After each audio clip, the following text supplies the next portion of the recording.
Welcome back to Behind the Message, the podcast. I'm Daniel. I'm Laura. Laura, have you ever been to a monster truck rally?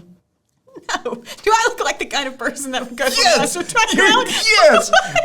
We need feedback. Wait, I want a poll from the audience. Okay, listen. I am begging you for your participation. I want to know how many of you think Laura looks like the type of person, whatever that means, that would attend a monster truck rally. All right. Have you ever been to a monster truck rally? I went one time, and I was a kid, and it was pretty cool. There was just a lot of stuff, except the thing I remember most is the guy in front of me every 5 minutes would just stand up and be like, whoa! But he didn't wear a shirt. And I didn't think it was possible to have that much like back hair. He looked like a gorilla. And I'm just saying, if you're saying that's the type, I don't know. It's a maybe. I'm excited to see. We're here to talk about the Bible, right? We are. But you asked if I'd been to a monster truck rally. That's what I remember. And then the cars jumping. This connects. We'll tell you how in a minute.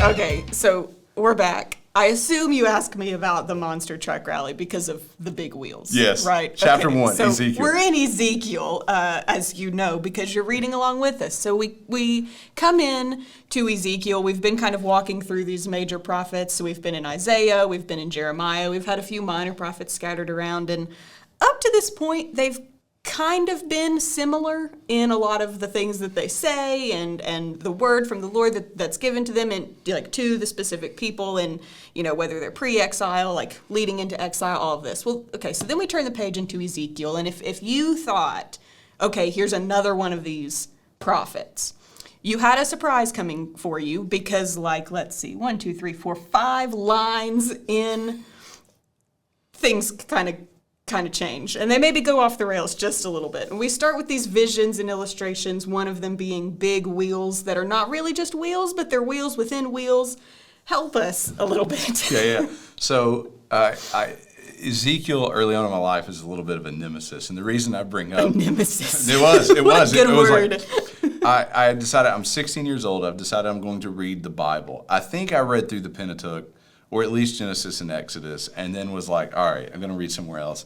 And remember, there's no internet, so I just picked something. Ezekiel sounds great. Let's read it. With your crayons that you had. With my crayons, right? And so I'm sitting there, and I'm going to try to read along. And remember, I don't know anything. I don't have a study Bible. And I get into this vision, and there are cherubim, which I don't know what those are at the moment. I've kind of put together that they would be some angel-like creature with lots of wings and head with 4 faces. And and they're carrying a platform, and on the platform there's a throne, and on the throne is like a man of light.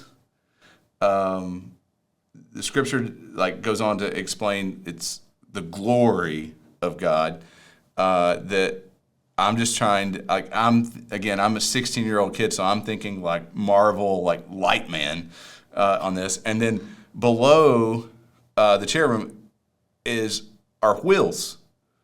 And like they're these big, massive wheels. Well, I'm a redneck teenager from East Tennessee. Who goes to monster truck. So I immediately think, well, that's like Bigfoot tires, monster truck tires below these, like, I am so lost. I'm so confused. And I'm just trying to press on and figure out what it all means.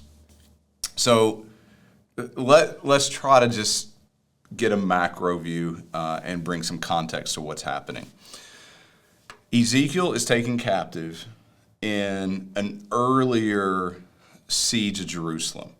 And so by the time he's writing these first words, he is already a captive in Babylon. Babylon had came through. They had taken Jehoiakim and many of Israel's like just best. And in that group is Ezekiel, who is a kind of priest in training. He's not a priest yet, but this is what he hopes to be. That would have been at age 30.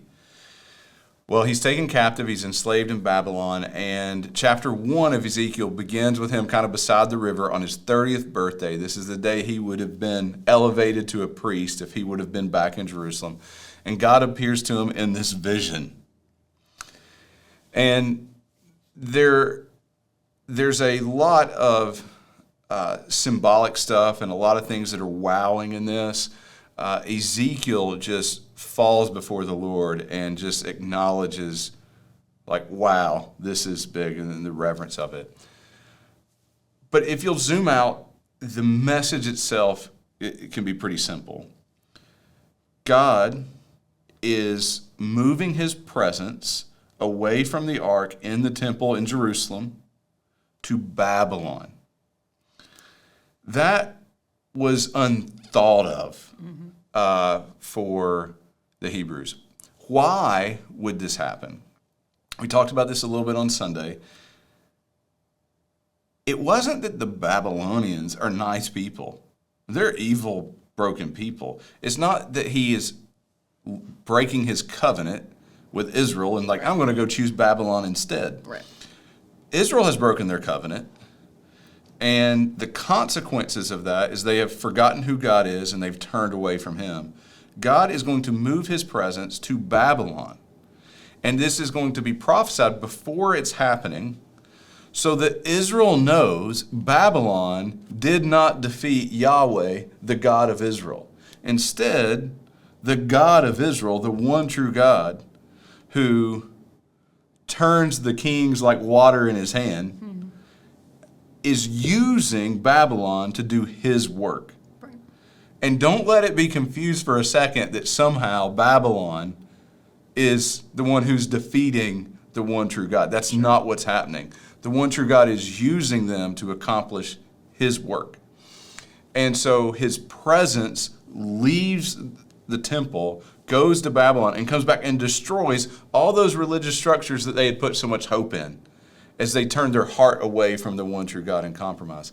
And so those first 11 chapters give a visual depiction of this. And all of those symbols come together to just make it really clear. The presence of God, the glory of God, leaving, moving on those wheels, right?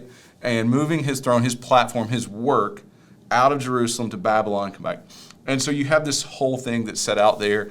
And I would just say, especially for those of you that are reading along and it's your first or second time, one, get a good study Bible. The ESV study Bible is the one we use probably the most at the church. I like the CSB study Bible. It's another good one if you prefer that. It'll help. Yeah. I always warn people, don't go like all like Da Vinci Code and get like all into, well, what's this will mean? And what? Right. Just big picture, understand what's going on. Realize that Ezekiel, we've been reading chronologically, but Ezekiel isn't like after Jeremiah. Mm-hmm. There's some overlap that's happening here. And so you're reading about the fall of Jerusalem, of the temple, given to Ezekiel while he's captive in Babylon. Mm-hmm. Whereas Jeremiah had a little bit more of a front row seat. Yeah. So Ezekiel, as I've been reading, I've noticed there in Ezekiel is a lot more kind of vision, a lot more illustration. Jeremiah had some of this too, but Ezekiel has also a lot of like even specific things that the Lord would call him to do that are representative of like sin and rebellion against the covenant and all of that. And so it's been helpful for me. My study Bible has been lifeline for me of just like what is this? What does it represent? So like even at the end of chapter 1, he says, "Such was the appearance of the likeness of the glory of the Lord." And so you're seeing all of these just like almost crazy like descriptions to describe in human language something that is inherently other than human, something that we really cannot like fathom or comprehend. So you preached on Sunday, you had 2 big truths. It's crazy. Crazy. And so really kind of just seeing the Lord's justice and the Lord's purposes to act for his for the sake of his name, basically. So you preached on Sunday, so if there's anything that you didn't get to say, I don't know why you would have anything else that you would want to say. I mean, you had 45 minutes to preach the whole book of Ezekiel, so you can say that. But I do have a question. Sure. So I'm reading it, and in chapter 18, you see the Lord tell the people, through Ezekiel, hey, you've been saying the parents have eaten sour grapes and it set the children's teeth on edge. Jeremiah said something very similar, but in Ezekiel, he says, don't say that anymore. Why does he say that?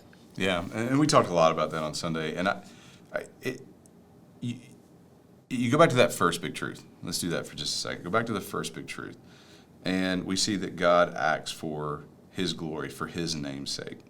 At Tri-Cities, we talked about that we exist for him, for his glory.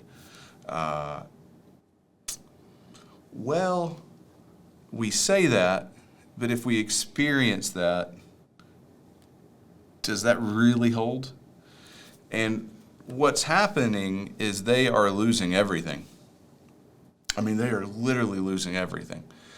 And in that loss, they are distancing themselves from being responsible for such consequences. In other words, I think if you could go back and interview people in Judah at that time, you can put a microphone in front of them and say, hey, what's happening here? And they would give you this saying.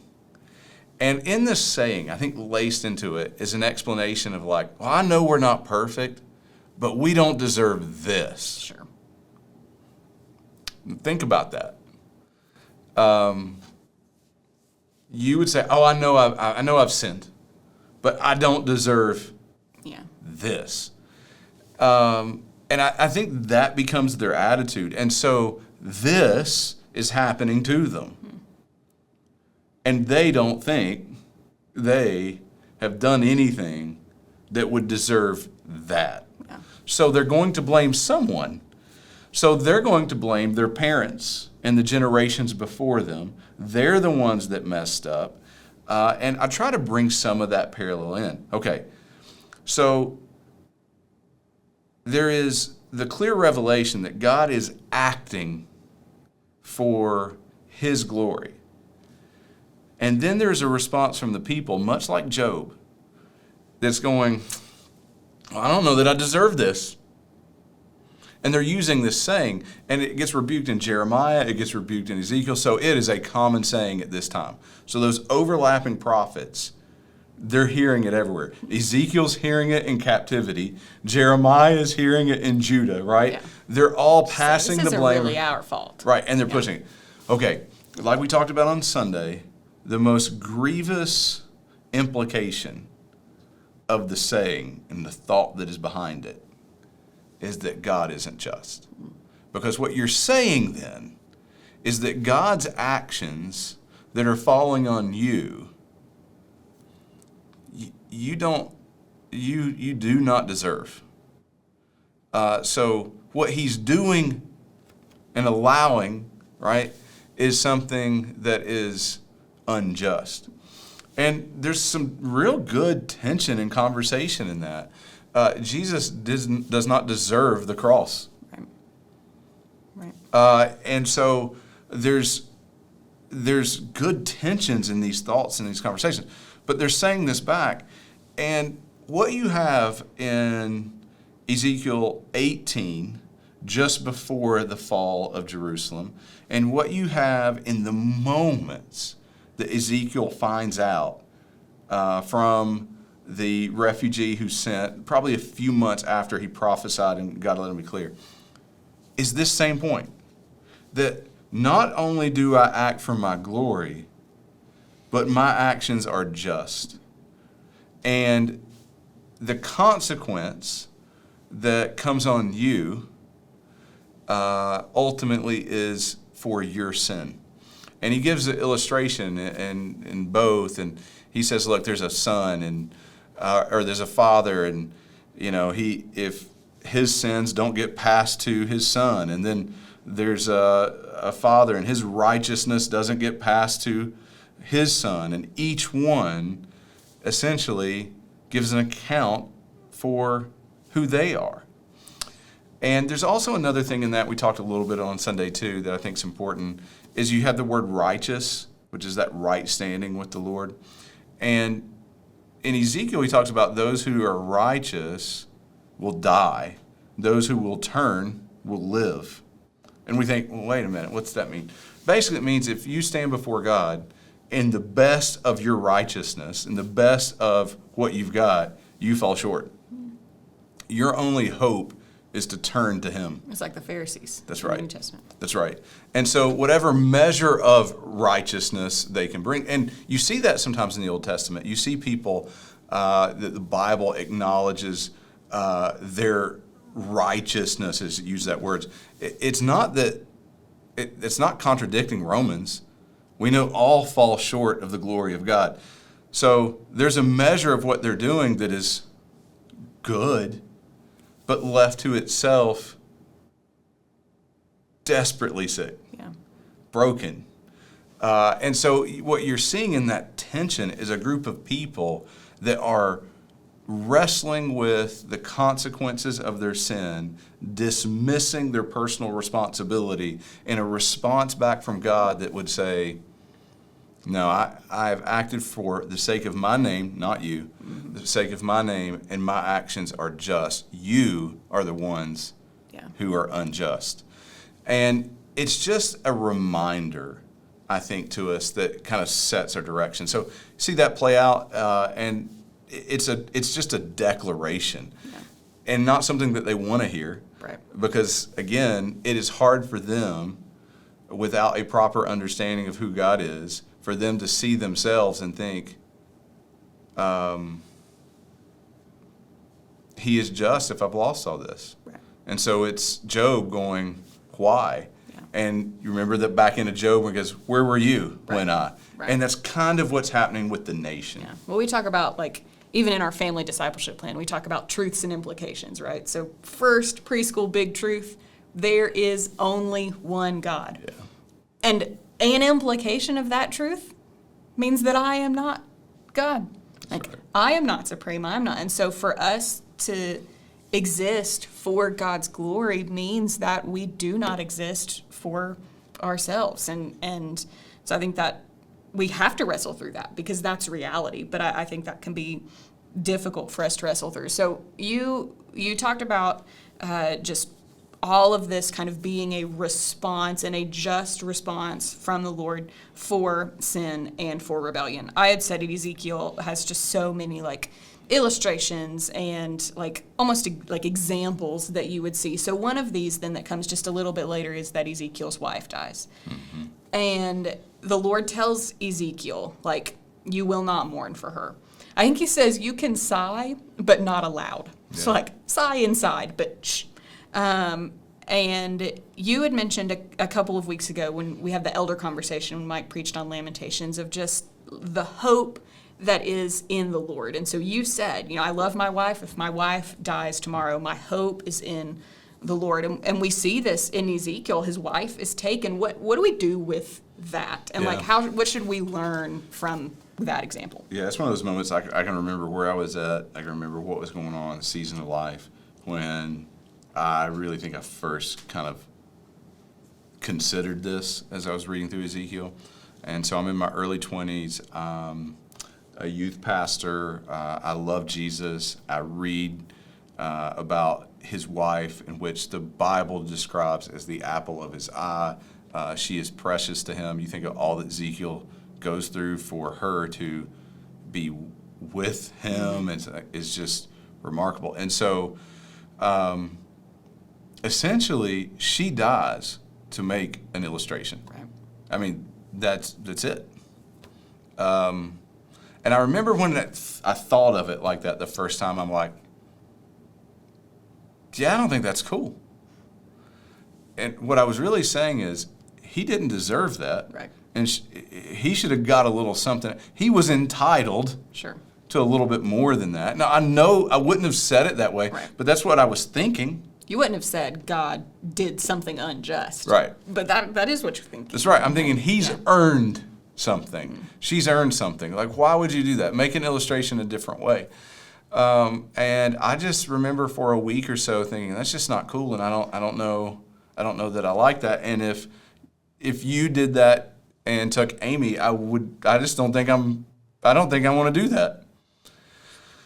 And I knew I had the wrong response, but I also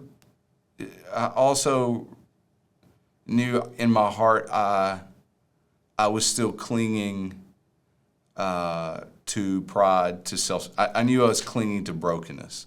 I was not dying to self and finding life in Jesus, and I was not finding my joy and my contentment in Him. It was still measures of things in this world.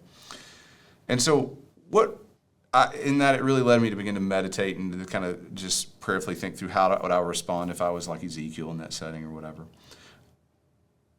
In time, it's so different in the way I think of it now. I think as I've studied more and more in the Word, I think what an honor for his wife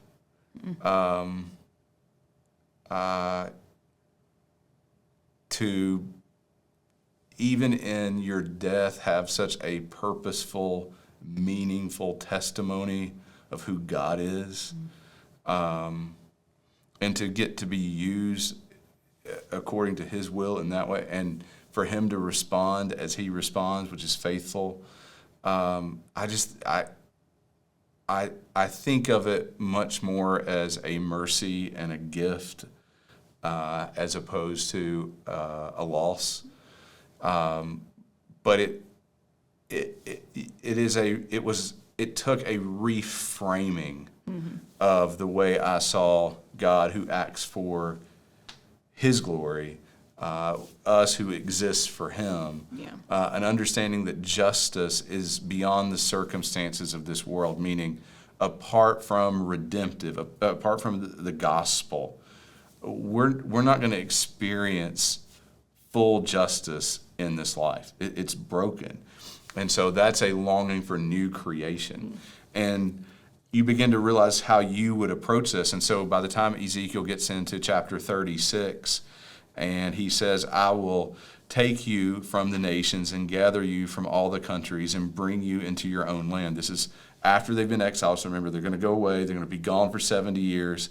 They're going to be able to come back, right? But it's more than that. He's using that as a parallel, but listen to what he says. I will sprinkle clean water on you, and you shall be clean from all your uncleanliness. And all your idols I will cleanse you. And I will give you a new heart, and a new spirit I will put within you. And I will remove the heart of stone from your flesh, and give you a heart of flesh. And I will put my spirit within you, and cause you to walk in my statutes, and be careful to obey my rules. You're seeing the redemptive work of God in the midst of what really is a broken season and a new hope that lies ahead. Why does He do all this? He makes it really clear. Not for them, but for His name's sake, for His glory. What we get to step back and go, is that good? Is that just? And the answer is yes. So the outcome is to our good. But that's not the why. The why is His glory. Yeah. But His glory is just and brings good to us. And so you get to see all that through Ezekiel. So again, a lot of imagery, a lot of stuff, but really good book. Well, you have you have a lot of imagery example of things that are really hard. I mean, you have that in his wife dying. You have the chapter that kind of uses almost like the parable of the sisters. That is just honestly like really difficult to read. You also have just as vivid of like image and example with the vision of the valley of dry bones. Yeah. That is then going to be the new life that we know is ours in Christ. And so I think you have just kind of these contrasting things that really do make this a really cool book to read through and to talk about. So, I mean, you mentioned even last week on the podcast, like the mental work to think through, not in a sense of like worry, but what if this did happen? Like, what if my family was taken from me? What if I lost this? And to consider, would my hope be shaken? Because it is in that our idols are exposed and revealed, and that is no fun, but that is good. Yeah. And so I think the challenge for us to consider in that sense and then to talk about it is just really important for us as a church, especially as we continue to read. We're getting closer and closer to the end of the Old Testament. Final word to you? That the whole Valley of Dry Bones scene, I don't know how Ezekiel really sees all that. I like to imagine like virtual reality goggles, and you're seeing all this happen. Is that all? I'm just saying. Is that the final word? That's one of those. Like, I mean, I think about like, I think about some of the visions that we have in Scripture that are. I mean, we know this happened. It's inspired by the Spirit, and I just think, that would be something to see. Would be and I'm something. And I don't know. That's got to be in the top 5. That one's up there. Anyway, just throwing that out. With that, we will see you next week. Bye.